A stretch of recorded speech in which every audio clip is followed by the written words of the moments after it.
Hello everyone, my self Rahul Vyas from PSC अड्डा। Friends, आज हम इस टॉपिक में बात करने वाले हैं कि आखिर भूकंप यानी कि अर्थक्वेक है क्या, और इससे संबंधित जो विभिन्न बातें हैं, जैसे कि भूकंप के टाइप्स कितने होते हैं, भूकंपों का वितरण कहाँ कहाँ है हमारी अर्थ पर, और भूकंप के आखिर उत्पत्ति होने के रीजंस क्या है। इन सभी जो है बातों पर हम आज इस टॉपिक पे डिस्कस करेंगे। सबसे पहले हम आज की क्लास स्टार्ट करें, हम यह बात पे डिस्कस करें कि आखिर भूकंप यानी कि अर्थक्वेक आखिर है क्या। तो भूकंप का अगर हम शाब्दिक अर्थ की बात करें यानी कि भू प्लस कंप, ठीक है, शाब्दिक अर्थ की अगर हम बात करें तो भूकंप का मीनिंग निकलता है यहाँ पर, भू का अर्थ होता है भूमि और कंप का मतलब होता है कांपना, ठीक है। तो शाब्दिक अर्थ अर्थ की अगर हम बात कर रहे हैं यहाँ पर, तो भूकंप का यहाँ पर मीनिंग क्या निकलता है, भूमि का कांपना, ठीक है। परंतु अगर हम प्रॉपर डेफिनेशन की बात करें वन लाइन में कि अगर हम भूकंप आखिर किसे कहेंगे, तो यहाँ पर प्रॉपर डेफिनेशन इस प्रकार से हो सकती है कि ज्ञात या अज्ञात, या तो हम जानते हैं कि किस रीजन से भूकंप आते हैं, या फिर अज्ञात, हम नहीं जानते उस बात से, बाह्य अथवा अंतर्जात कारणों से, यानी कि बाहरी कुछ रीजंस हो जाएंगे, या फिर अंतर्जात जो बल होते हैं, ठीक है, अंतर्जात जो पृथ्वी के आंतरिक कोई रीजंस हो सकते हैं, उसकी वजह से उत्पन्न होने वाले पृथ्वी में कंपन को ही हम क्या कहेंगे, भूकंप कहेंगे, ठीक है। तो यहाँ पर प्रॉपर डेफिनेशंस की जब हम बात करें तो इसका रीजंस क्या हो जाता है कि या तो कुछ रीजंस इस प्रकार से होंगे, या तो हम उसके बारे में जानेंगे, ज्ञात या अज्ञात नहीं जानते हैं, या फिर बाह्य एवं अंतर्जात, बाहरी या अंतर्जात कोई इस प्रकार से कारण हो सकते हैं पृथ्वी पर, जिसकी वजह से हमारी जो पृथ्वी है उसमें कंपन का जो है उत्पन्न होना है क्या कहलाता है, भूकंप कहलाता है। नॉर्मली आप इसको भूकंप, भू प्लस कंप यानी कि भूमि का कांपना या फिर भूमि में कंपन का होना, इसी को हम क्या कहेंगे, नॉर्मल भूकंप कहते हैं।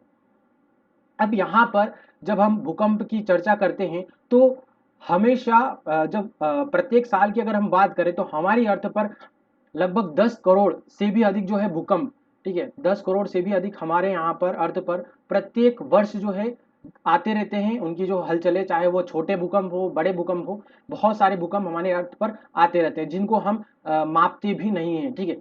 परंतु अगर हम सिर्फ मिनट के अकॉर्डिंग बात करें, सेकंड के अकॉर्डिंग बात करें, तो 3 सेकंड में ही, ठीक है, यहाँ पर 3 भूकंप प्रति सेकंड, ठीक है, हमारे पृथ्वी के प्रत्येक किसी न किसी कोने में 3 जो है भूकंप हर प्रति सेकंड में जो है हमारी भूमि पर आते रहते हैं, चाहे वो छोटे भूकंप हो या बड़े भूकंप हो। इस प्रकार से यहाँ पर हम जब भूकंप की बात करें तो अब हम आगे इसमें बात करेंगे कि भूकंप जो है, जब भूकंपी तरंगे उत्पन्न होती हैं तो उससे संबंधित कुछ शब्दावलियां हैं, जैसे कि जब भूकंप का कहीं से उत्पन्न होता है, जब भूकंप हमारे पृथ्वी पर, तो उसका जो केंद्र होता है, ठीक है, जहां से जब भूकंप उत्पन्न होता है तो इसको बोला जाता है मूल केंद्र, ठीक है, भूकंप केंद्र भी इसे कहते हैं, और इंग्लिश में कहा जाता है फोकस, ठीक है। जहां से भूकंपी तरंगों की उत्पत्ति होती है उसे कहते हैं मूल केंद्र, भूकंप केंद्र या फोकस। जब ये भूकंप तरंगे, ठीक है, अलग अलग प्रकार की भूकंप तरंगे होती हैं, तो ये विभिन्न जो भूकंप तरंगे होती हैं इस प्रकार से जब ये संचरित होती हैं हमारे आंतरिक भाग से पृथ्वी के, तो ये जब धीरे धीरे इस प्रकार से जब सतह की ओर आती है, तो जब ये सतह पर पहुंचती हैं, ठीक है, तो जब यह भूकंपी तरंगे सतह पर इस प्रकार से पहुंच जाती हैं तो वह कौन सा केंद्र कहलाता है, भूकंप का अधिकेंद्र कहलाता है। अधिकेंद्र पर ही जो है हमें क्या होता है, भूकंप महसूस होता है, ठीक है। जब कोई भी भूकंप हमारी पृथ्वी पर उत्पन्न होता है तो जब उत्पन्न होता है वह पॉइंट कौन सा होता है, मूल केंद्र होता है, फोकस। परंतु उसके ऊपर, ठीक है, धरातल की जो सतह होती है जिस पर हम खड़े होते हैं, चलते रहते हैं, उस पर हमें जब भूकंप महसूस होता है उस केंद्र को हम क्या कहते हैं, अधिकेंद्र कहते हैं, ठीक है। तो जो मूल केंद्र होता है वह पृथ्वी की काफी गहराई में होता है, जबकि अधिकेंद्र जो होता है वो पृथ्वी की सतह पर, ठीक है, भू धरातल पर मौजूद होता है। इसी अधिकेंद्र पर जो साइंटिस्टों के द्वारा जो रिसर्चेस की जाती है, ठीक है, जो सिस्मोग्राफिक सेंटर्स होते हैं, भूकंप लेखन केंद्र, ठीक है, वह स्थापित किए जाते हैं, बनाए जाते हैं। यहीं से जो सारी गणनाएं होती हैं कि भूकंप आने वाला है या फिर कितनी देर में उसकी जो है तीव्रता होती है, ये सभी जो है जो सेंटर्स होते हैं, ठीक है, सिस्मोलॉजी सेंटर से बोला जाता है हिंदी में भूकंप लेखन केंद्र, यह सभी का बनाया जाता है तो अधिकेंद्र वाले यानी कि भू धरातल की सतह पर जहां पर ज्यादातर भूकंप आते हैं, ठीक है, वहीं पर भूकंप लेखन केंद्र की स्थापना की जाती है। तो ये भूकंप से संबंधित शब्दावली थी। अगर हम सिर्फ एपिसेंटर जो है, सिस्मोलॉजी जो एपिसेंटर केंद्र की अगर हम बात करें, तो यहाँ पर हमारे भारत में, ठीक है, प्रमुख कुछ भूकंप लेखन केंद्र है, जैसे कि दिल्ली हो गया, ठीक है, कलकत्ता हो गया, फिर इसके बाद देहरादून हो गया, पुणे, ठीक है, ये 5 जो है प्रमुख हैं, ठीक है, यहाँ पर दिल्ली हो गया, कलकत्ता हो गया, देहरादून हो गया, पुणे हो गया और मुंबई, ठीक है, तो ये 5 जो है प्रमुख हमारे भारत में भूकंप लेखन केंद्र है, जहां पर हमारे जो साइंटिस्ट होते हैं वो भूकंप को जो है या तो उनकी तीव्रता पर अध्ययन करते हैं या फिर भूकंप के आने की संभावना को वह देखते हैं, ठीक है। तो यहाँ पर इसकी डेफिनेशन को याद रखिएगा और ये जो भूकंप के घटित होने की घटना है, ठीक है, कि भूकंप किस प्रकार से हमारे धरातल पर आता है, ठीक है, वह याद रखिएगा। अब हम आगे चलेंगे यहाँ पर और बात करेंगे भूकंप की उत्पत्ति के कारणों कि आखिर भूकंप किस किस वजह से उत्पन्न होता है। मुख्यतः भूमि में जो असंतुलन की उत्पत्ति होती है, यानी हम कहें कि भूपर पट्टी पे बहुत सारी जो है भूगर्भिक घटनाएं होती रहती हैं, भूगर्भिक क्रियाएं होती रहती हैं, जिससे हमारी भूपर पट्टी पर बहुत सारी जो है असंतुलन की व्यवस्था उत्पन्न हो जाती है। मूल रूप से यही रीजंस होता है जिसकी वजह से भूकंप उत्पत्ति होती है, परंतु इसमें भी अलग अलग कारक तत्व जो होते हैं जो भूमि में असंतुलन की स्थिति को उत्पन्न करते हैं, वह सभी कारक तत्व भूकंप की उत्पत्ति के लिए जिम्मेदार होते हैं। तो क्या क्या कारक तत्व हैं यहाँ पर हम देखेंगे कि फर्स्ट है ज्वालामुखी क्रिया। जब ज्वालामुखी का विस्फोट होता है हमारे अर्थ के किसी भी सतह पर, तो वहां पर क्या होता है कि उससे गैसेस या बहुत सारी जो जलवाष्प तत्व होते हैं वह क्या होते हैं, निकलते हैं, जैसे कि लावा हो गया, ठीक है। तो जब कभी भी गैसेस या लावा जो ज्वालामुखी विस्फोट के उपरांत जो हमारी अर्थ पर निकलते हैं, उससे क्या होते हैं कि जो उसका आसपास वाला एरिया होता है उस पर ये जो है चट्टानों पर काफी जो है दबाव डालते हैं, गैसेस हो गई या फिर लावा, तो वह क्या करते हैं अपनी आसपास वाली जो चट्टाने हैं उन पर जो है दबाव क्रिएट करते हैं और इसी दबाव की वजह से, प्रेशर की वजह से ही उस एरिया में लगभग 250 से 300 वर्ग किलोमीटर के स्क्वायर एरिया में जहां पर ज्वालामुखी का विस्फोट होता है उसमें भूकंप की उत्पत्ति होने की जो है संभावना बनी रहती है। जैसे कि उदाहरण स्वरूप जो 1833 है, यानी कि 1833 ईस्वी में क्राकाताउ ज्वालामुखी, ठीक है, ये क्राकाताउ ज्वालामुखी इंडोनेशिया में है। इस क्राकाताउ जो ज्वालामुखी था इसकी में जो है भूकंप की घटना हुई थी, यह उस समय हुई थी 1833 में, ठीक है। इस प्रकार का भूकंप जो है किस वजह से आया था, तो ज्वालामुखी क्रिया की वजह से ही आया था। नेक्स्ट रीजन है कि भूपटल में भ्रंशन की वजह से, ठीक है, भूपटल में भ्रंशन की वजह से किस प्रकार से भूकंप की उत्पत्ति होती है। तो जब कभी भी मैंने आपको बताया कि हमारी पृथ्वी पर अंतर्जात बल की वजह से क्या होता है, तनाव बल भी कार्य करता है और संपीड़न बल भी कार्य करता है। अब जब तनाव बल हमारे यहाँ पर कार्य कर रहा है तो उसकी वजह से क्या होता है, भ्रंशों की उत्पत्ति होती है, यानी दरारों की उत्पत्ति होती है, ठीक है। तो इसी भ्रंशन की वजह से जब भूपटल में, भूपर पट्टी में भ्रंश उत्पन्न होते हैं तो वहां पर क्या होता है कि वह भी चट्टानों में दरारों का निर्माण हो जाता है और इसी जो है दरारों की निर्माण की वजह से उस वाले एरिया में जहां पर दरारों का निर्माण होता है, तनाव बल के कारण उस एरिया में क्या हो जाता है, भूकंप की उत्पत्ति हो जाती है। तो इस प्रकार का जो उदाहरण है, जैसे कि असम में जो आने वाले भूकंप होते हैं, ठीक है, जब कभी भी असम में भूकंप आता है तो उसका रीजन क्या होता है कि भूपटल में भ्रंश यानी कि दरारों की उत्पत्ति का रीजन होता है। वहां पर जो चट्टाने हैं उनमें जो है तनाव बल लगा रहता है और वह क्रियाशील होता है, इसकी वजह से वहां पर भूकंप की उत्पत्ति होती है। नेक्स्ट रीजन है भूकंप की उत्पत्ति का कि 1967 में जो कोयना महाराष्ट्र का भूकंप है, यह माना जाता था कि भूपटल में भ्रंशन के कारण ही आया था। तो ये जो भूपटल में भ्रंशन की वजह से है, ठीक है, किस वजह से आया था, तो ये माना जाता है, ठीक है, बहुत सारे जो साइंटिस्ट हैं वह यही मानते हैं कि जो कोयना महाराष्ट्र में भूकंप आया था 1967 में, वह किस वजह से आया था, तो भूपटल में भ्रंशन के उत्पन्न दरारों के निर्माण से चट्टानों में तनाव बल के कारण ही आया था, ठीक है। अब यहाँ पर जो प्रमुख है कारक वह याद रखिएगा, एच ए फ्रीड महोदय, ठीक है, एच ए फ्रीड महोदय ये अमेरिका के विद्वान जो है साइंटिस्ट हैं, वैज्ञानिक हैं। एच ए फ्रीड महोदय ने प्रत्यास्थ पुनश्चलन का सिद्धांत का प्रतिपादन किया था। ठीक है, जो अमेरिका के भूगर्भवेत्ता हैं, इन्होंने भूकंप की उत्पत्ति से संबंधित प्रत्यास्थ पुनश्चलन सिद्धांत का प्रतिपादन किया है।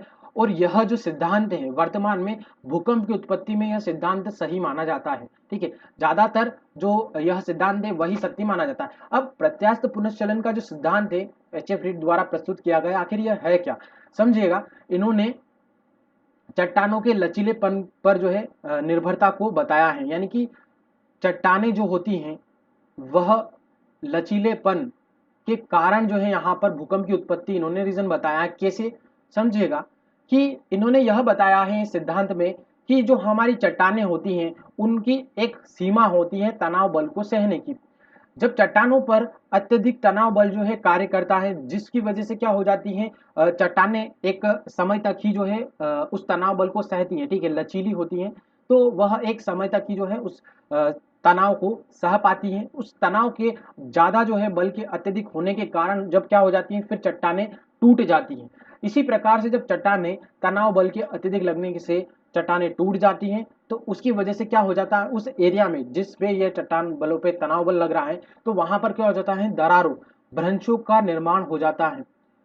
तो इसमें यह महोदय यही सिद्धांत प्रस्तुत करते हैं कि चट्टानें जो होती हैं उन वह एक समय तक ही जो है लचीली होती हैं, उसके बाद वह टूट जाती हैं और भ्रंशों का वहां निर्माण हो जाता है। इसी कारण जो है हमारे अर्थ पर भूकंप की उत्पत्ति होती है। यह सिद्धांत इन्होंने प्रस्तुत किया है और यह हम मानते हैं ज्यादातर केसेस में। नेक्स्ट रीजन की अगर हम बात करें कि भूकंप की उत्पत्ति संबंधी जो सिद्धांत, ठीक है, तो नेक्स्ट कारण जो है वह क्या है कि भूपटल में असंतुलन। हमारी भूपर पट्टी में बहुत सारे जो है अंतर्जात बल जो है कार्य कर रहे हैं, जैसे कि मैंने आपको सभी बलों के बारे में बताया है। महाद्वीपों के निर्माण वाले जो है बल भी कर रहे हैं, चाहे वह क्षैतिज दिशा में अगर कार्य कर रहे हैं, ऊर्ध्वाधर दिशा में बल कार्य कर रहे हैं, परंतु जो अंतर्जात बल के कारण जो है हमारे पृथ्वी में क्या है, भूपटल में असंतुलन की स्थिति उत्पन्न हो जाती है। इसी असंतुलन की वजह से हमारी जो है पृथ्वी पर भूकंप की उत्पत्ति होती है। फोर, जैसे कि आप यहाँ पर समझिएगा कि हमारी पृथ्वी पर असंतुलन को कैसे किस प्रकार से, जैसे कि कहीं पर जो है पर्वतों का निर्माण हो रहा है, पठारों का निर्माण हो रहा है, तो कहीं पर जो है झीलों एवं गर्तों का निर्माण हो रहा है। तो इस प्रकार से हमारी पृथ्वी में क्या होता है, असंतुलन निर्मित होता है, फिर उसको संतुलन स्थापित करने के लिए बहिर्जात बल कार्य करता है। ठीक है, तो यहाँ पर एक रीजन यह भी हो जाता है कि भूपर पट्टी पर जो भूकंप आते हैं उसमें क्या रीजन से, भूपर बल पर असंतुलन का होना। नेक्स्ट रीजन की अगर हम बात करें तो जलीय भार का जो दबाव है, ठीक है, जो जल का ज्यादा जब दबाव हो जाता है तो उसकी वजह से भी भूकंप की उत्पत्ति हो जाती है। कैसे, कि जब मानव निर्मित जो जलाशय होते हैं, जलाशय का मतलब बांधों से हो जाता है, जब हमारे द्वारा बांधों का निर्माण जो है किसी एरिया में कर दिया जाता है, तो उसमें क्या होता है कि पृथ्वी की सतह पर दबाव पड़ने लग जाता है। क्योंकि क्या होता है कि जो जिस भी एरिया में अगर मान लीजिए अपन ने बांधों का निर्माण किया है, तो वहां पर क्या हो जाएगा कि जो है जल की विशाल मात्रा जो है उस एरिया में हो जाएगी, और जो उसके नीचे वाली सतह है जिस पर वो डैम बनाया जाता है, तो उस पर क्या हो जाता है, काफी जो है जल का दबाव जो है क्रिएट हो जाता है। इसी दबाव के फलस्वरूप क्या हो जाता है, वहां के एरिया में भूकंप की उत्पत्ति हो जाती है। अब यहाँ पर जो हमारे द्वारा जो निर्मित बांधों का निर्माण है, इसकी वजह से भूकंप की उत्पत्ति हो जाती है। यहाँ पर बहुत सारे जो वैज्ञानिक है वह यहाँ पर भारत में जो कोयना महाराष्ट्र में, ठीक है, कोयना बांध का निर्माण हुआ था महाराष्ट्र में, और 1967 में इस कोयना महाराष्ट्र में जो है भूकंप की उत्पत्ति का जो रीजन है वह यही मानते हैं कि जो कोयना डैम का निर्माण किया गया था उसकी वजह से यहाँ पर दबाव हुआ था, और जो कोयना का भूकंप की जो उत्पत्ति हुई थी कोयना वाले क्षेत्र में 1967 में, वह जो रीजन क्या था, यही कारण जो है वह मानते हैं। नेक्स्ट रीजन है कि भूपटल के सिकुड़न कर, यानी कि यहाँ पर हमारे पृथ्वी पर अंतर्जात बल के जो है कारण, जैसे कि क्रस्ट जो है एक दूसरे के अपोजिट डायरेक्शंस में जो है गमन कर रही है, और संपीड़न बल भी जो है कार्य कर रहा है, तो उसमें क्या हो रहा है कि भूपटल पर जो है सिकुड़न की क्रिया भी होती है। तो इस वजह से भी क्या हो जाता है, कभी कभी जो है क्रस्ट टूट जाती है, दरारों का निर्माण हो जाता है, और इसकी वजह से क्या हो जाता है, भूकंप की उत्पत्ति हो जाती है। नेक्स्ट रीजन है कि गैसों का दबाव। गैसों का दबाव किस प्रकार से भूकंप की उत्पत्ति करता है, कि किसी भी रूप में जब जल पृथ्वी के अंदर प्रवेश करता है तब जल क्या हो जाता है, जल वाष्प या गैस में बदल जाता है। जब जल जो है हमारी पृथ्वी के आंतरिक कृष्ठ में पहुंचता है तो वहां पर क्या है कि तापमान में कम, टेम्परेचर में ज्यादा वृद्धि होने की वजह से क्या हो जाता है कि जो जल होता है वह क्या हो जाता है, वाष्पीकरण हो जाता है, जल वाष्प या गैस में तब्दील हो जाता है और तप्त होकर, गर्म होकर जो गैस की तीव्रता में वृद्धि हो जाती है और इसकी वजह से क्या हो जाता है, गैसीय दबाव के परिणाम स्वरूप जो क्रस्ट होती है, भूपट पट्टी होती है, उस पर इस पर इफेक्ट डालती हैं और इसकी वजह से क्या हो जाता है, हमारी जो भूपर पट्टी है उस पर जो है भूकंप का निर्माण वहां पर हो जाता है।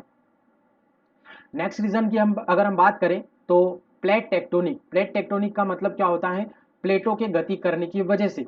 तो प्लेट विवर्तन के सिद्धांत के अकॉर्डिंग यहाँ पर क्या होता है कि जो प्लेटें गतिशील है उसकी वजह से भूकंप का निर्माण होता है, भूकंप जो है वहां पर आता है। जैसे कि संरचनात्मक किनारा हो गया, विनाशात्मक किनारा हो गया, तो सभी जो किनारे हैं प्लेट टेक्टोनिक जो है कारण है, ठीक है, उसकी वजह से क्या हो जाता है, हमारे अर्थ पर भूकंप की उत्पत्ति हो जाती है। तो ये अलग अलग रीजन से, परंतु सभी का जो एक मूल आधार निकल के आता है यहाँ पर यही आता है कि हमारी भूमि में या भूपर पट्टी में जो है असंतुलन की व्यवस्था होने की वजह से, ठीक है, अर्थ पर असंतुलन जो है व्यवस्था होने की वजह से ही भूकंप का निर्माण होता है। अब हम आगे बढ़ेंगे दोस्तों, तो यहाँ पर बात करने वाले हैं हम भूकंप केंद्र से निकलने वाली तरंगे। नॉर्मली जब कभी भी भूकंप किसी भी क्षेत्र में आता है तो उसमें अलग अलग तरंगे जो है वहाँ उसमें उत्पन्न होती हैं। भूकंप से निकलने वाली जो तरंगे होती हैं वह 3 प्रकार की होती हैं। फर्स्ट है पी प्रकार की तरंग, फिर सेकंड है एस तरंग और तीसरी है एल तरंग। इन्हीं तरंगों को याद रखिएगा, तीनों जो तरंगे हैं, पी तरंगे, एस तरंगे और एल तरंगे।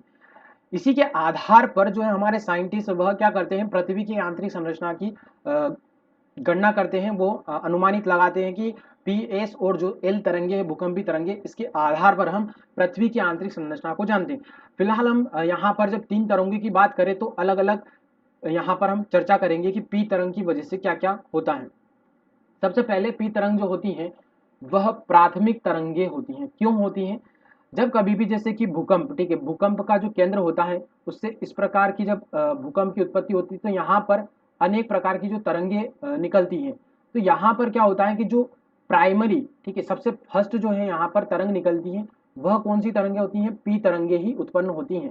ठीक है, यह याद रखिएगा, जब कभी भी भूकंप आता है किसी भी एरिया में तो उससे उत्पन्न होने वाली जो सबसे फर्स्ट वाली तरंग होती है वह कौन सी वाली तरंग होती है, पी तरंगे। इसीलिए इसको क्या कहा जाता है, प्राथमिक तरंगे, प्राइमरी वेव्स कहा जाता है। उसके बाद यह जो तरंगे होती हैं वह अनुदैर्घ्य तरंगे होती हैं, कंप्रेशनल वेव्स इन्हें भी कहते हैं। अब अनुदैर्घ्य तरंग का मतलब समझिएगा, यहाँ पर अनुदैर्घ्य तरंग का मतलब क्या होता है, जब कभी कणों की दिशा और तरंग की दिशा, ठीक है, एक ही डायरेक्शंस में होती हैं। यहाँ पर समझिएगा अनुदैर्घ्य तरंगे किस प्रकार से चलती हैं, यहाँ पर याद रखिएगा हमेशा जो है वह किसी भी एक डायरेक्शन में चलती है और क्षैतिज रूप में वह चलती है। अब अनुदैर्घ्य का मतलब यहाँ पर दिशा से याद रखिएगा, यानी कि कणों की दिशा, ठीक है, और तरंग की दिशा, उसमें दोनों की दिशा ही एक जैसी होती है। यानी कि अगर हम बात करें कि अगर तरंग जो है ईस्ट की ओर जो है चल रही है तो उसमें जो कण मौजूद होते हैं, अणु मौजूद होते हैं तरंग में, वो उसकी जो डायरेक्शंस होती हैं वह भी किस ओर होगी, ईस्ट की ओर होगी। तो उसे हम कहते हैं अनुदैर्घ्य तरंगे। फॉर एग्जाम्पल यहाँ पर समझिएगा कि जो ध्वनि तरंगे होती हैं उनको हम क्या कहते हैं, अनुदैर्घ्य तरंगे कहते हैं। अब ध्वनि तरंगों को यहाँ पर समझिएगा, जैसे कि हम कभी भी अगर बोलते हैं, ध्वनि जो है हम उत्पन्न करते हैं तो उसकी डायरेक्शंस क्या होती हैं, एक ही दिशा में होती हैं। और जो उसमें अणु होते हैं, ठीक है, अणु जो होते हैं वह भी किस दिशा में चलते हैं, तो एक ही दिशा में चलते हैं। तो इस वजह से क्या होता है, जो ध्वनि होती है वह किसी एक ही डायरेक्शंस में चलती है, उसमें जो कण मौजूद होते हैं ध्वनि में वह भी जो है किस दिशा में, एक ही दिशा में चलती है, जिस दिशा में तरंग गमन करती है। तो इसलिए हम क्या कहते हैं, ध्वनि तरंगों को अनुदैर्घ्य तरंगे कहते हैं। और अनुदैर्घ्य तरंगे जो होती हैं, ठीक है, वह किस प्रकार की हो जाती है, यहाँ पर पी प्रकार की जो तरंग है वह भी अनुदैर्घ्य तरंग ही हो जाती है, क्योंकि उसमें कणों की डायरेक्शंस भी एक ही दिशा होती है और तरंग की दिशा भी एक जैसी होती है। अब यहाँ पर इसीलिए इसको ध्वनि तरंगों के समान जो है गति करती हैं। जैसे कि ध्वनि तरंग जो है एक ही डायरेक्शन में गमन करती है, इसी प्रकार जो पी तरंग है, ठीक है, वह भी एक ही डायरेक्शन में गमन करेगी। और यह जो तरंग होती है पी तरंग, वह ठोस, द्रव, गैस तीनों माध्यमों में चलती है। जब कभी भी हमारे पृथ्वी पर, अर्थ पर भूकंप की उत्पत्ति होती है तो वह, ठीक है, हमारा जो अर्थ है वह ठोस से मिलकर भी बना है, द्रव से मिलकर भी बना है। तो उसमें क्या होता है, यहाँ पर जो पी तरंग होती है वह सभी प्रकार के पदार्थ की तीनों अवस्थाओं से होकर वह चल सकती है, इसका यह गुण है। और ठोस में इसकी जो है गति वह सर्वाधिक होती है। अगर हम ठोस में गति की सर्वाधिक बात करें तो लगभग यह 8 किलोमीटर प्रति सेकंड से भी अधिक इनकी जो है गति होती है। किसमें? ठोस पदार्थ की अवस्था में यह गति करती हैं। इसीलिए यहाँ पर जो पी तरंग है उसकी जो स्पीड होती है ठोस में वह क्या होती है, ज्यादातर होती है, क्योंकि हमारा जो आंतरिक वाला हिस्सा है क्रोड, वह क्या है, एक ठोस रूप में है। इसके बाद हम बात करें कि यह जो तरंगे होती हैं वह लहरों के समानांतर चलती है। लहरें किस तरह से चलती हैं, तो लहरें जो समुद्र की लहरें मान ले, या फिर हम अलग अलग जो लहरें होती हैं वह किस डायरेक्शन में चलती है, तो किसी भी अनुदैर्ध्य तरंग के अकॉर्डिंग ही चलती है। ठीक है, तो इस प्रकार से पी वेव्स के बारे में जो गुण है, प्रॉपर्टीज है और उसके बारे में जानकारी है उसको याद रखिएगा। ठीक है, इसे एक संपीड़न तरंग भी कहा जाता है। अब हम आगे बढ़ेंगे नेक्स्ट तरंग के बारे में कि एस वेव्स। ठीक है, एस वेव्स जो है, एस तरंग, यह क्या क्या है, तो इन्हें हम अनुप्रस्थ या आड़ी तरंगे या इसीलिए 90 डिग्री का कोण बनाती है, इसे भी कहते हैं। यहाँ पर समझिएगा अनुप्रस्थ तरंग का मतलब क्या होता है। ठीक है, तो जिस प्रकार से अनुदैर्ध्य में क्या होता है कि जो तरंग और कणों की दिशा एक ही डायरेक्शन में होती है, परंतु अनुप्रस्थ जो तरंग होती है उसमें क्या होता है, इस समय जो तरंगों की दिशा और कणों की दिशा, अणुओं की दिशा होती है वह क्या होती है, लंबवत होती है। ठीक है, लंबवत का मतलब होता है या तो कणों की डायरेक्शन अगर मान लीजिए कि नॉर्थ की ओर हुई तो जो तरंग की दिशा होगी वह किस ओर होगी, तो 90 डिग्री के एंगल पे होगी। ठीक है, और अगर मान लीजिए कि तरंग अगर यहाँ पर है तो कणों की डायरेक्शन जो है इस प्रकार भी हो सकती है। इसी प्रकार से अगर इस साइड भी हो सकती है, या तो तरंग इस साइड हो सकती है, तो अगर कण ही अगर इस साइड होगी उसकी दिशा तो वह लंबवत होगी। तो इसलिए यहाँ पर इतना सा याद रखिएगा कि अगर कणों की डायरेक्शंस और तरंगों की जो दिशा है उन दोनों में अगर 90 डिग्री का एंगल बनता है, समकोण पर वह जो है बनाती है, तो उसे प्रकार की जो तरंगे होती हैं उसको क्या कहते हैं हम, अनुप्रस्थ तरंगे कहते हैं।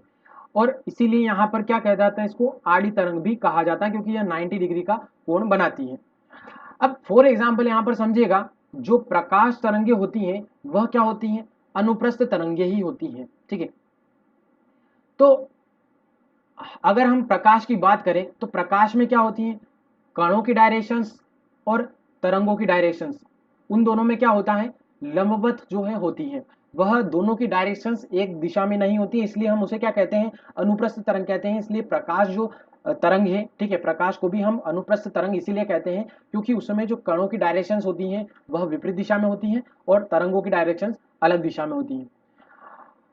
और इन तरंगों की जो गति होती है वह लगभग 4 से 5 किलोमीटर प्रति सेकंड होती है। प्रकाश या जल के तरंगों के समान जो है इसकी समानता पाई जाती है। जैसे कि जो एस वेव्स है, एस तरंग, वह क्या करती हैं, जल के तरंगों के समान, यानी कि जो प्रकाश तरंग होती है वह क्या करती है, इस प्रकार से गमन करती हैं। तो ये अनुप्रस्थ तरंगे होती हैं और यहाँ पर क्या होता है, यह शीर्ष रूप में गमन करती हैं और यहाँ पर जो है गर्तों का निर्माण होता है। ठीक है, तो यह क्या करती है, तरंगे इस प्रकार से यहाँ पर अनुप्रस्थ तरंगों के रूप में चलती हैं। ठीक है, तो यहां पर ये याद रखिएगा, अनुप्रस्थ तरंगों में डिफरेंस और अनुदैर्ध्य तरंगों में। जो एस वेव्स हैं यह केवल ठोस पदार्थों के माध्यम में ही गमन कर सकती है। जो एस वेव्स होती है वह केवल ठोस माध्यम में ही चल सकती है, वह तरल माध्यम में नहीं चल सकती है। ठीक है, अब हम आगे बढ़ेंगे, एल तरंग के बारे में जानेंगे कि एल वेव्स जो है यह सबसे भयंकर और विनाशकारी तरंग जो है होती है। भूकंप की जो तीनों तरंगे होती हैं उसमें सबसे भयंकर और विनाशकारी तरंग होती है। इसके बाद इसका जो वेग होता है, इसकी स्पीड होती है, वह लगभग 2 से 3 किलोमीटर प्रति सेकंड की गति से यह चलती है।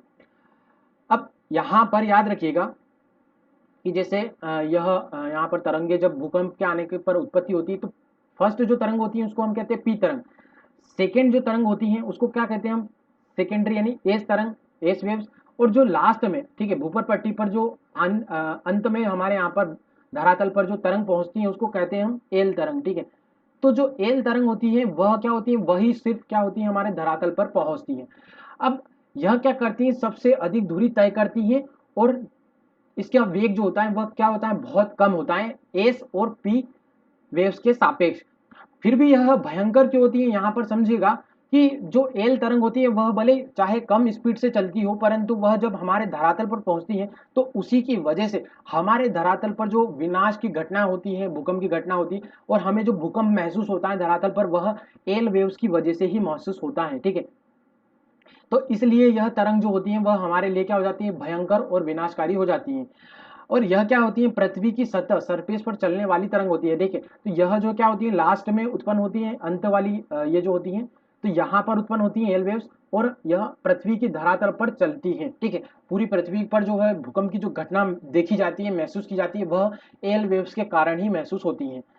तो इस प्रकार से यहाँ पर तीनों तरंगों के बारे में, कौन से माध्यमों में चलती हैं, एल वेव्स की अगर बात करें तो यह तीनों माध्यमों में चलती हैं, परंतु जो पी और एस तरंगों के बारे में ज़्यादा जानकारी आपको होनी चाहिए। अब हम आगे बढ़ेंगे यहाँ पर फ्रेंड्स, और भूकंपी छाया क्षेत्र के बारे में बात कर लेते हैं। भूकंपी छाया क्षेत्र का मतलब क्या होता है, जब कभी भी हमारे जो वैज्ञानिक होते हैं वह क्या करते हैं, भूकंप के क्षेत्रों का जो है अध्ययन करते हैं, तो उन्होंने यह पाया कि सिस्मोग्राफी जो तकनीक होती है जिससे भूकंप को हम क्या करते हैं, ग्राफ के रूप में उसके क्षेत्रों को चिन्हित करते हैं। तो जो सिस्मोग्राफ की वजह से जब वैज्ञानिकों ने यह देखा कि हमारे पृथ्वी पर कुछ क्षेत्र इस प्रकार से होते हैं कि वहां पर जो भूकंपी तरंगे होती हैं वह तो महसूस की जाती हैं, पी एस और एल तरंग, परंतु कुछ क्षेत्र पृथ्वी पर इस प्रकार भी होते हैं जहां पर भूकंपी जो तरंगे हैं, ठीक है, भूकंपी जो है जो क्षेत्र है उसको महसूस नहीं किया जाता है, वहां पर किसी भी प्रकार की कोई तरंग जो है अभिलेखित नहीं हो पाती है, वहां पर कोई भी हम तरंग को माप नहीं पाते हैं। ठीक है, तो इसका रीजंस जो है उन्होंने यह बताया कि जो ये क्षेत्र है जहां पर सिस्मोग्राफ पर कोई भी भूकंपी जो तरंग है वह नहीं दिखती है हमें, तो उसका जो रीजन है वह उन्होंने यह बताया कि ये जो पूरा एरिया होता है उसको उन्होंने कहा है भूकंपीय छाया क्षेत्र। ठीक है, अब भूकंपी छाया क्षेत्र क्या है वह हम यहाँ पर चित्र में डायग्राम में समझेंगे। जब हम नॉर्मली पी वेव्स की बात करें, पी तरंगों का छाया क्षेत्र, ठीक है, तो यहाँ पर आप समझेंगे जैसे कि जो अधिकेंद्र होता है, ठीक है, यहाँ पर है अधिकेंद्र धरातल वाला भाग, तो यह कहते हैं वैज्ञानिक कि जो अधिकेंद्र से लगाकर, ठीक है, 103 डिग्री, ठीक है, पृथ्वी के दोनों वाले एरिया में, ठीक है, आपको ज्ञात होगा कि हमारी पृथ्वी गोलाकार है, तो यह कितने डिग्री पर बांटी जाती है, तो 360 डिग्री, ठीक है, एक पूरी वृत्ताकार होती है, इसलिए 360 डिग्री। जब हम यहाँ पर अधिकेंद्र से इस साइड डायरेक्शन में जाते हैं तो 103 डिग्री, और इस साइड डायरेक्शन में जाते हैं तो 103 डिग्री। तो इन्होंने यह बताया कि ये पूरा जो क्षेत्र है 103 डिग्री वाला, यहाँ पर क्या होता है कि हमें पी तरंग और एस तरंग दोनों जो है मौजूद मिलती है। ठीक है, साइंटिस्टों ने अपने सिस्मोग्राफिक जो है इस तकनीक के माध्यम से यह पाया कि इस पूरे एरिया में अधिकेंद्र से 130 डिग्री जो है पूरे एरिया में पी और एस तरंग जो है मौजूद हमें मिलती है, परंतु जो 103 से लगाकर 142 वाला एरिया है, ठीक है, ये वाला एरिया, इसमें क्या होती है कि जब भूकंपी तरंगे वाली जो पी वाली कंडीशन है, पी तरंगे क्या करती हैं इस प्रकार से, जब ये क्रोड वाले एरिया से पार जाती हैं तो क्या करती हैं, इस वाले एरिया में तो हमें सिस्मोग्राफ पर भूकंपी जो तरंगे हैं पी वाली तरंगे वह हमें क्या हो जाती है, मिल जाती है। ठीक है, तो यहाँ पर हमें पी तरंगे प्राप्त हो जाती है, परंतु 103 से लगाकर 103 डिग्री से 142 डिग्री वाला जो एरिया है, ठीक है, हमारी अर्थ पर, वह क्या होता है, इस पर हमें पी तरंग जो है महसूस या हमें पी तरंगे मिलती नहीं है, पी तरंगे हमें प्राप्त नहीं होती है।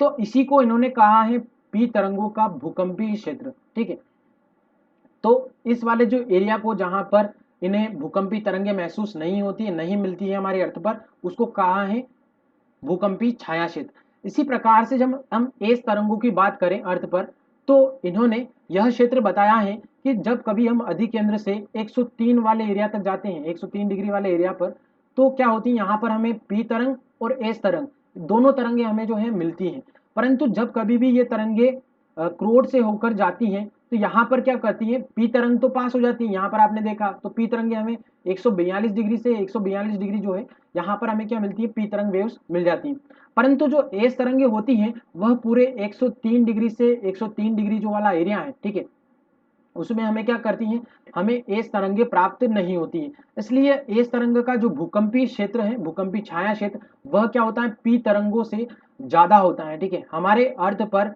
जो एस वेव्स का भूकंपीय जो छाया क्षेत्र है वह पी वेव्स का छाया क्षेत्र ज्यादा होता है, और यह लगभग 40% जो है हमारी अर्थ के क्रस्ट पर पाया जाता है। और जो पी वेव्स का जो छाया क्षेत्र है, भूकंपीय छाया क्षेत्र, वह काफी कम है, एक पट्टी के रूप में ही हमें अर्थ पर मिलता है। ठीक है, तो यह अक्षांश जो है हम यहाँ पर याद रखिएगा, आपको जो डिग्री वाला एरिया है, ठीक है, अधिक केंद्र से लगाकर, इसी को इन्होंने क्या कहा है, पी तरंगों के लिए अलग और एस तरंगों के लिए अलग भूकंपीय छाया क्षेत्र होता है। अब यहाँ पर हम आगे बढ़ेंगे दोस्तों, और भूकंप के प्रकारों के बारे में जानेंगे। आखिर भूकंप के टाइप कितने होते हैं, अर्थक्वेक कितने प्रकार के होते हैं। तो अलग अलग जो है स्थिति के आधार पर हम भूकंपों के प्रकार को पढ़ते हैं। सबसे पहले अगर मैं नॉर्मली बात करूं तो गहराई के आधार पर भूकंप को वैज्ञानिकों ने 3 भागों में बांटा है। 3 भाग कौन कौन से, तो एक हो जाता है सामान्य भूकंप, दूसरा हो जाता है मध्यवर्ती भूकंप, और तीसरा हो जाता है अत्यधिक गहराई वाले भूकंप। सामान्य भूकंप का मतलब हो जाता है कि हमारी क्रस्ट पर लगभग 0 से 50 किलोमीटर की जो गहराई है पृथ्वी की क्रस्ट से लगाकर, तो उसमें जो भूकंप आते हैं उसको हम कहते हैं सामान्य प्रकार के भूकंप। और लगभग अधिकांश जो हमारी अर्थ पर भूकंप आते हैं वह इसी प्रकार के भूकंप होते हैं। मध्यवर्ती भूकंप में 50 से 250 किलोमीटर तक जो गहराई में जो भूकंप आते हैं हमारी अर्थ की क्रस्ट पे, तो उस प्रकार के जो भूकंप होते हैं उसे कहा है मध्यवर्ती भूकंप। और तीसरे प्रकार के जो भूकंप है वह अत्यधिक गहराई में मौजूद होते हैं, जो लगभग 250 से लगाकर 700 किलोमीटर की जो गहराई होती है इसमें पाए जाते हैं। तो यह गहराई के आधार पर इन्होंने भूकंपों का वर्गीकरण किया है। अब हम यहाँ पर बात करेंगे कि भूकंप के अलग अलग प्रकार होते हैं। 6 प्रकार हैं यहाँ पर। तो फर्स्ट है ज्वालामुखी भूकंप। ज्वालामुखी भूकंप का मतलब यहाँ पर समझिएगा, जिस किसी भी एरिया में जहां पर ज्वालामुखी मौजूद है अर्थ के, तो वहां पर अगर ज्वालामुखी जो है विस्फोट के उपरांत अगर उसके 200 से 300, ठीक है, 200 से 300 जो है वर्ग किलोमीटर जो स्क्वायर वाले एरिया में जहां पर ज्वालामुखी है, अगर ज्वालामुखी के विस्फोट होने के तदुपरांत उस एरिया में अगर भूकंप की उत्पत्ति हो जाती है, तो उस प्रकार का जो भूकंप होता है उसे हम कहते हैं ज्वालामुखी भूकंप। नेक्स्ट जो भूकंप है वह है विवर्तनिक भूकंप। विवर्तनिक भूकंप हम किसे कहते हैं, जब कभी भी जैसे कि नॉर्मली हमारे जो अर्थ पर अंतर्जात बल जो है कार्य कर रहा है, उसमें जो है दीर्घकालिक जो है संचलन जो है बल कार्य कर रहा है, और उसकी वजह से पर्वतों के निर्माण की उत्पत्ति, महाद्वीपों के निर्माण की उत्पत्ति भी हुई है। तो इसकी वजह से क्या होता है, जो क्षैतिज रूप में या ऊर्ध्वाधर रूप में जो हमारे अर्थ पर बल कार्य कर रहे हैं, विवर्तनिक जो शक्तियां कार्य कर रही हैं, उसकी वजह से क्या होता है कि पृथ्वी पर जो इस प्रकार की जो विवर्तनिक शक्तियां हैं, अंतर्जात बल के कारण जो भूकंप जो उत्पन्न होते हैं, ठीक है, जहां पर नवीन जो वलित पर्वती जो है उनका निर्माण होता रहता है पर्वतों का, उस वाले एरिया में जो भूकंप की उत्पत्ति होती है, उस प्रकार के भूकंप को हम क्या कहते हैं, विवर्तनिक भूकंप कहते हैं, जहां पर विवर्तनिक शक्तियां कार्य कर रही हैं। नेक्स्ट जो भूकंप है वह है पातालीन भूकंप। पातालीन भूकंप हम किसे कहते हैं, जब कभी भी हमारी पृथ्वी की क्रस्ट से लगभग 250 से ज़्यादा जो है अगर आंतरिक जो गहराई में अगर कोई भूकंप की उत्पत्ति होती है, तो उसे हम कहते हैं पातालीन भूकंप। ठीक है, तो यह जो भूकंप होता है यह क्या होता है, अत्यधिक गहराई में मौजूद होता है, और इसकी वजह से यहाँ पर क्या होता है कि हमारे द्वारा पृथ्वी की आंतरिक गहराई को ज़्यादातर जो है न जानने की वजह से हम जो है इस पातालीन भूकंप के बारे में कम जानकारी रखते हैं। इसलिए जो पातालीन भूकंप है उसके बारे में नॉर्मली इसको हम भूकंप के प्रकार में इंक्लूड नहीं करते हैं। ठीक है, फिर भी पातालीन जो भूकंप होता है वह कहाँ होता है, तो लगभग 250 किलोमीटर से अत्यधिक गहराई में उत्पन्न होने वाले भूकंप को कहा जाता है। इसके बाद नेक्स्ट जो भूकंप है वह है भू संतुलन भूकंप।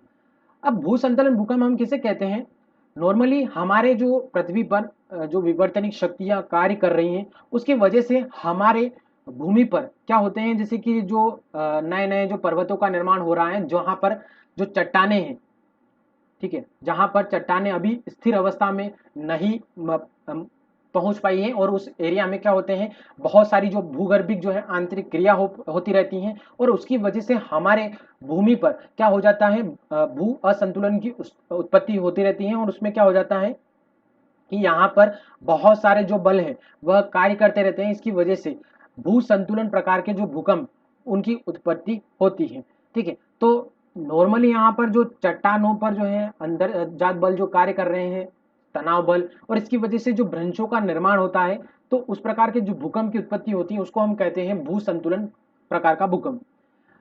इसके बाद यहाँ पर नेक्स्ट भूकंप आता है समस्थितिक भूकंप। समस्थितिक भूकंप हम किसे कहते हैं?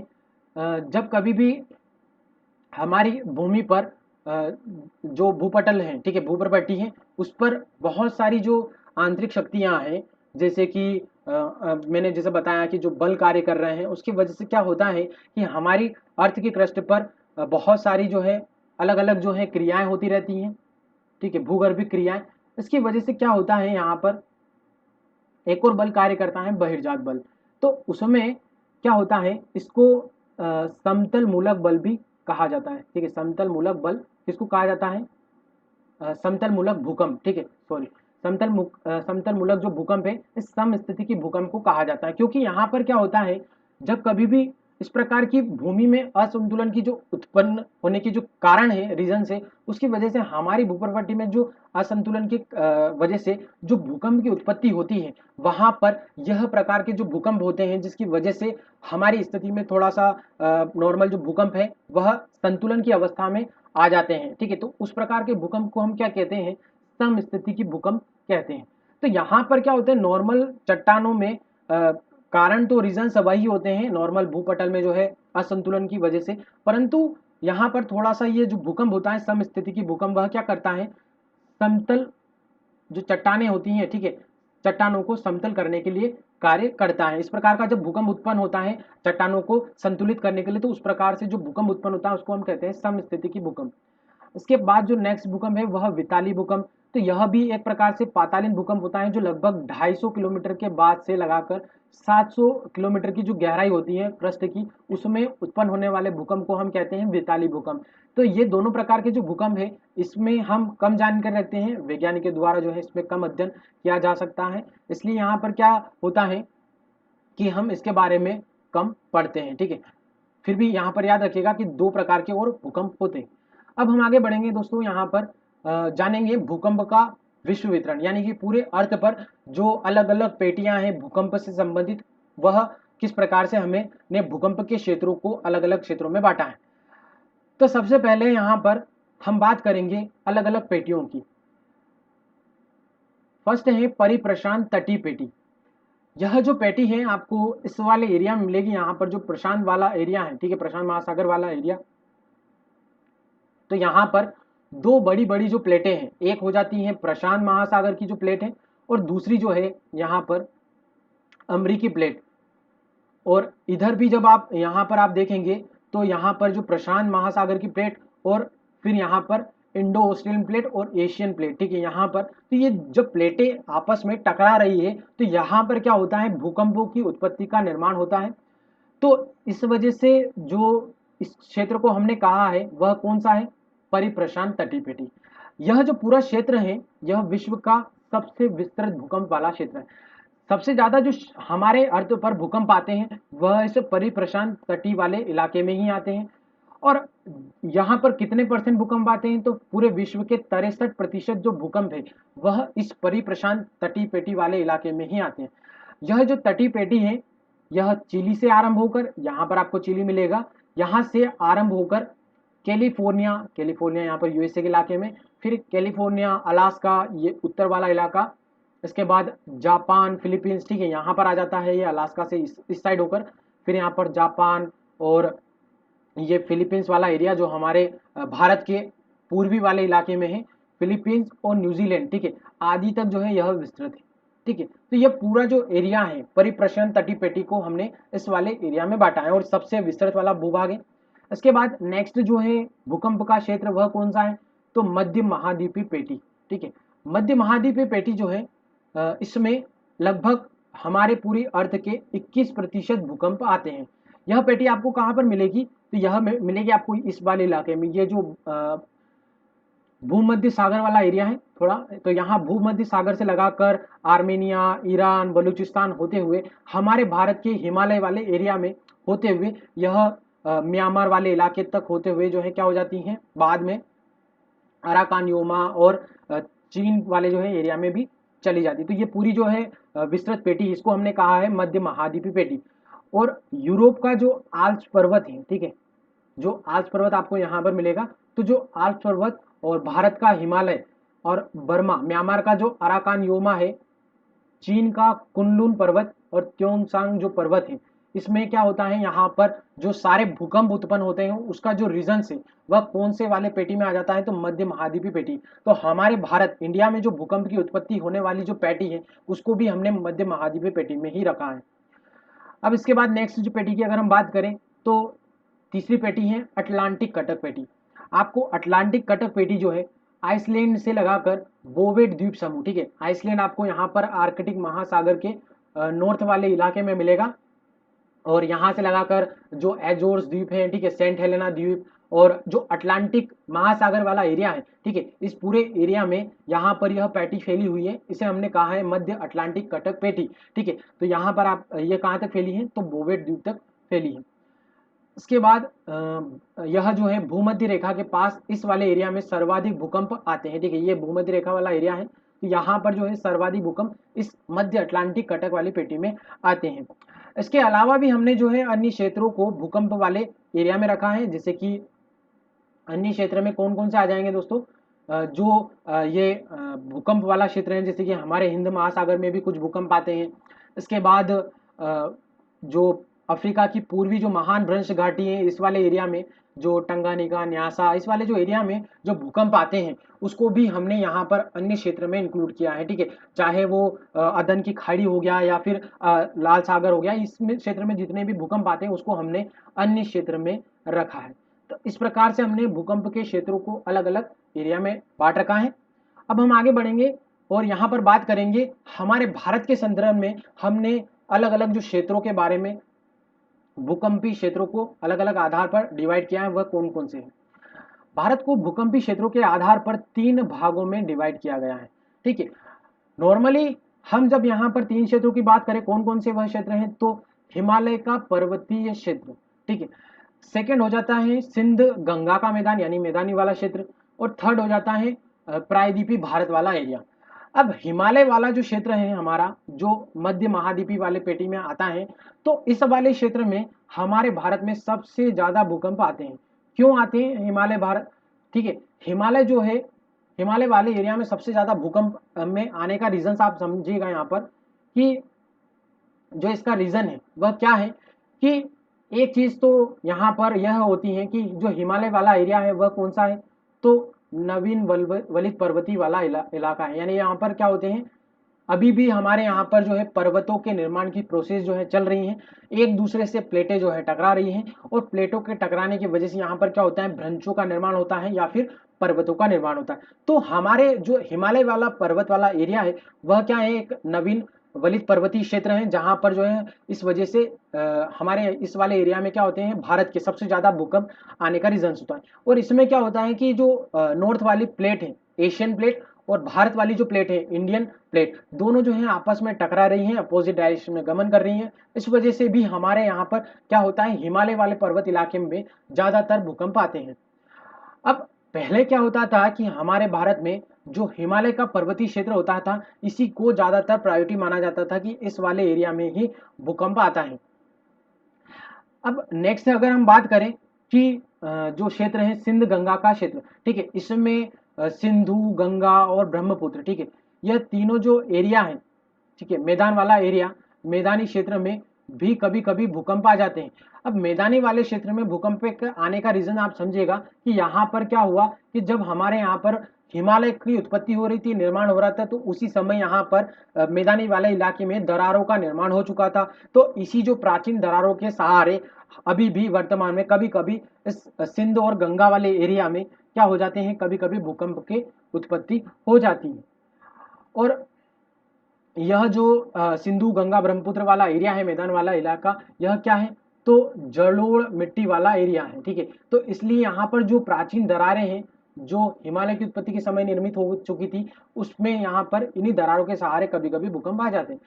अब नेक्स्ट जब हम बात करें कि प्रायद्वीपीय भारत की, तो पहले तो यह माना जाता था कि सिर्फ हिमालय वाले पर्वतीय इलाके में ही भारत में भूकंप आते हैं, कभी भी प्रायद्वीपीय भारत की यहाँ पर बात नहीं की जाती थी।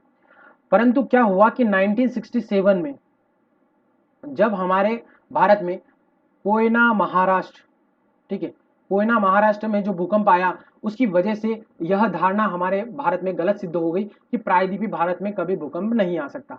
अब नॉर्मली हम बात करें कि प्रायद्वीपीय भारत जो एरिया है वह किस प्रकार का एरिया है, तो हमारा सबसे यह प्राचीनतम वाला एरिया है, जो प्राचीनतम चट्टानें हमारे भारत में पाई जाती हैं। और यह किस प्रकार की चट्टानें होती हैं, तो कठोर चट्टानें होती हैं। इसलिए यह जो क्षेत्र है प्रायद्वीपीय भारत का, वह क्या है, एक स्थिर क्षेत्र है।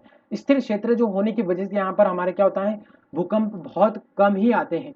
जो कोयना वाले जो भूकंप की जो घटना थी 1967 में, वह मुख्यतः क्या रीजन था उसका, तो बांधों की निर्माण की उत्पत्ति थी, ठीक है, बांधों के निर्माण की वजह से कोयना वाला भूकंप आया था। अब हम आगे बढ़ेंगे यहाँ पर और जानेंगे कुछ अन्य शब्दावली जो भूकंप से संबंधित है।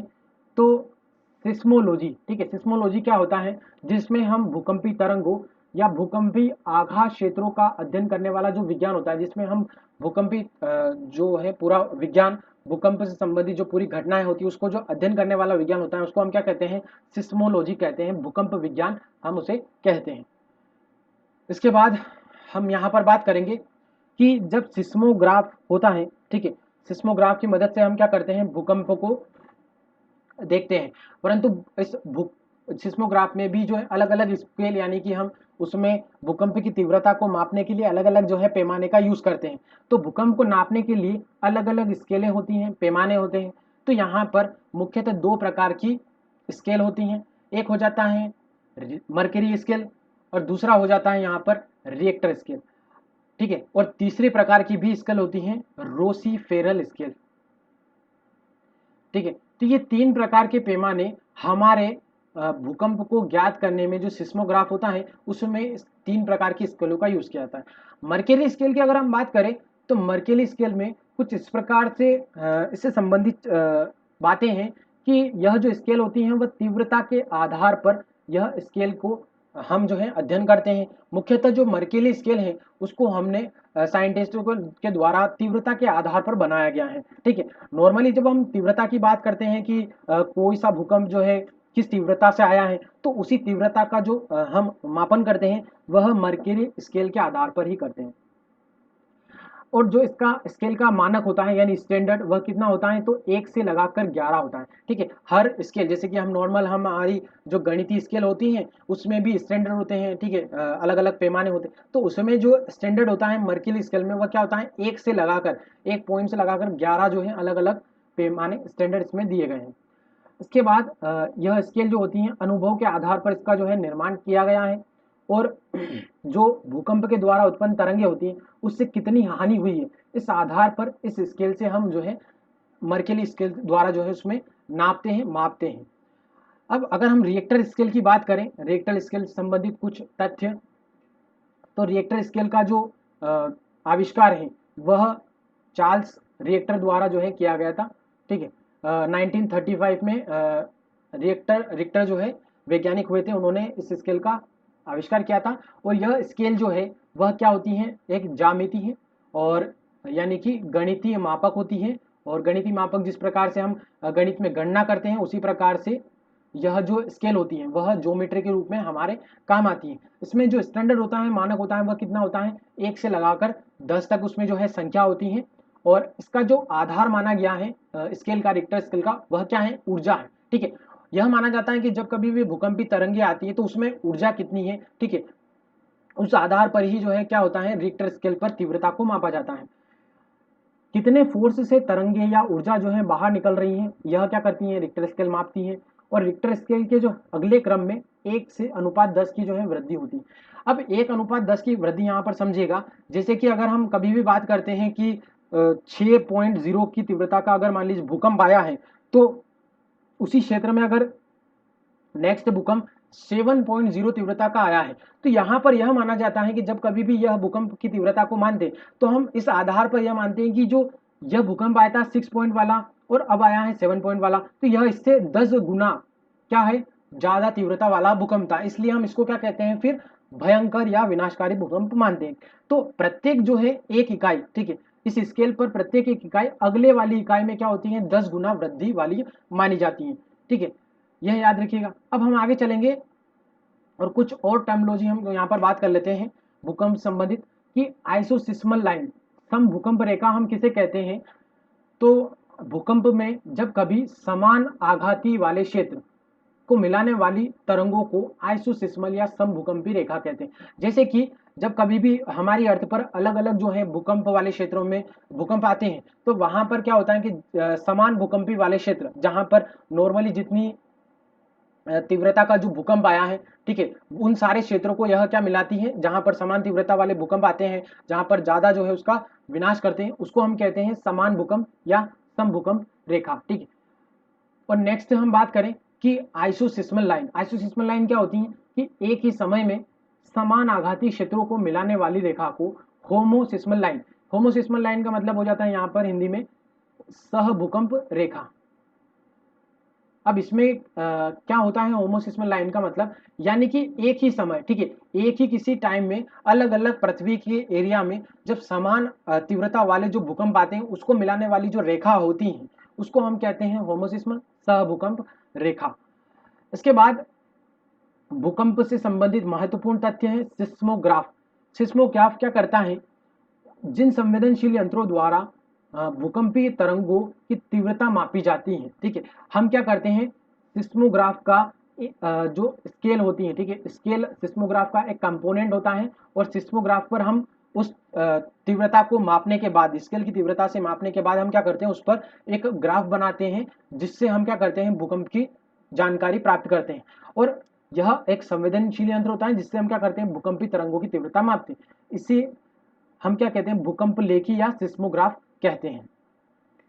अब हम आगे बात कर लेते हैं कुछ प्रमुख नोट्स यहाँ पर कि भारत में सबसे विनाशकारी जो भूकंप था वह कब आया था 1787, ठीक है, 1787 में आया था। कहाँ पर, कलकत्ता में आया था। यह थोड़ी सी हिस्ट्री से संबंधित जो है जानकारी है, याद रखिएगा। और भारत में 1956 में कच्छ गुजरात में भी एक भूकंप आया था। कच्छ का एक एरिया है अंजार करके, वहां पर 1956 में एक भूकंप आया था। और 1967 में कोयना वाले महाराष्ट्र वाले एरिया में भी जो भूकंप आया था जिसकी मैंने चर्चा की है। इसके बाद 1993 में लातूर महाराष्ट्र में भी एक समय भूकंप आया था, ठीक है। तो ये सभी जो प्रमुख भूकंप वाली घटनाएं हैं जो हमारे भारत में घटित हुई थी। इसके बाद 25 अप्रैल 2015 को भी नेपाल में एक भूकंप जनित हुआ था, भूकंप का जो है निर्माण हुआ था, भूकंप आया था। तो ये प्रमुख जो है घटनाएं हैं। अब यहाँ पर हमारे आज के टॉपिक का जो है दी एंड होता है। सभी जानकारी मैंने आपको विस्तृत रूप में बता दी है। अगर आपको ये क्लास समझ में आई है, अच्छी लगी है, तो आप जो है प्रतिक्रिया देना ना भूलें। और अगर आपको ज़्यादा जानकारी चाहिए तो आप जो है हमारी साइट psc.com को विजिट कर सकते हैं। आज मैं यहीं पर अपनी जो है वाणी को विराम देते हुए आप सभी से अलविदा कहता हूँ।